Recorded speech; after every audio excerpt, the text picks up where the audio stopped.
De la même façon qu'on a appliqué le premier principe de la thermodynamique à un moteur thermique, on va maintenant l'appliquer à un récepteur thermique. Alors un récepteur thermique, parfois on appelle ça une pompe à chaleur, et c'est l'inverse d'un moteur thermique. C'est-à-dire que son rôle, ça n'est pas de produire un travail utile, son rôle, c'est de refroidir la source froide. Alors, vous pouvez imaginer un climatiseur ou bien un réfrigérateur, mais c'est exactement ça. C'est qu'on va prendre une quantité de chaleur QF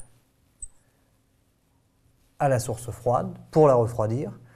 Par contre, comme ce transfert, c'est l'opposé du transfert naturel, puisque normalement la chaleur est toujours cédée par le corps chaud pour le corps froid, et bien pour inverser le sens naturel, il faut fournir un travail au récepteur et en fin de course, l'énergie thermique supplémentaire sera rejetée dans la source chaude.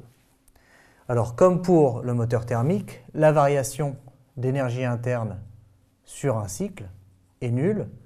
Si on regarde le fluide moteur et qu'on suit ces transformations tout au cours du cycle, eh bien, en faisant le tour du cycle, on revient à l'état initial et donc la variation d'énergie interne est nulle.